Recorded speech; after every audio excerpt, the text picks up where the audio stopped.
I just did a video about my skull air cleaner, and somebody made the comment that I should do a video of the whole car, and it has been a while, and the car's just about done as far as I'm concerned, so I'll catch everybody up with all the updates. Well, of course, everybody knows about my skull air cleaner and my two skull exhaust tips from Cool Ass Customs in Las Vegas.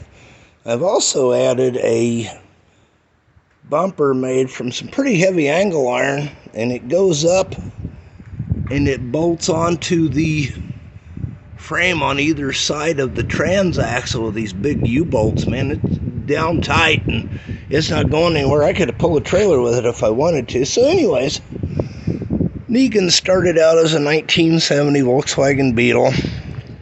The patina and the paint was pretty much what you see now, but it was a whole car.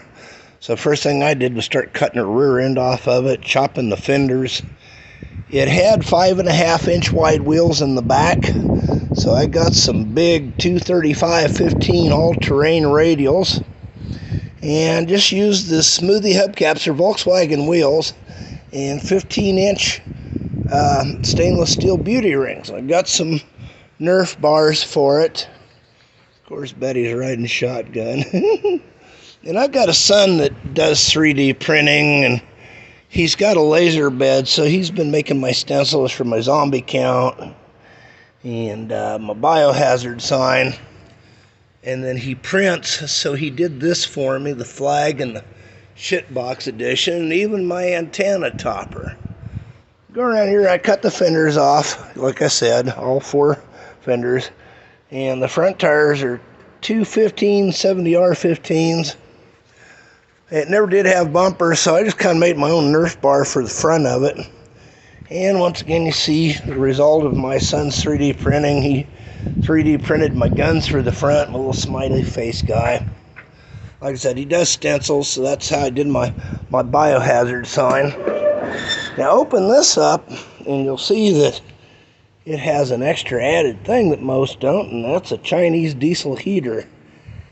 Never was a big fan of Volkswagen heat, and when I bought this car, the wiring was just completely fried. I mean, it was gone. So my son had several spools of wire, so I brought it here and I just started wiring everything like a rat rod. There is a wiring harness for headlights to switch over to the H4s on a Jeep.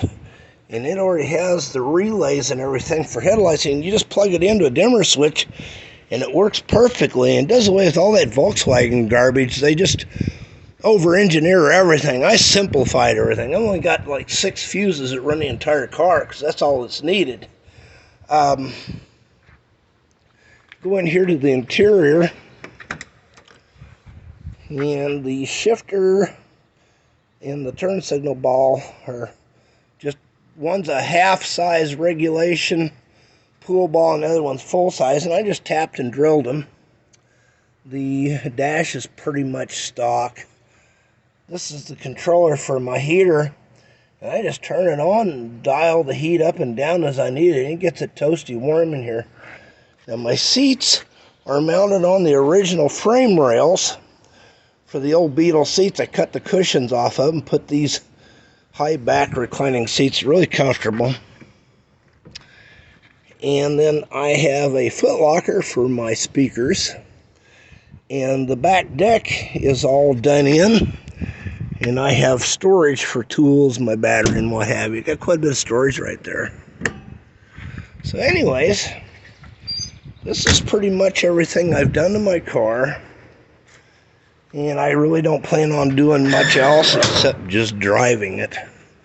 The only other thing I'm going to do at some point is, I know that I'll be looking for an engine someday, and I think I'm going to have one built, nothing fancy, maybe a 1641 with a stock cam, because I like being able to go slow crawling around town, and I'm not much on these big cams. This has got quite a bit of a lope to it, and they'll run 75, 80 mile an hour on the highway, and it gets around 35 miles a gallon average, And one time I got right at 40 miles to the gallon with it, which just totally amazed me. But the car doesn't weigh much.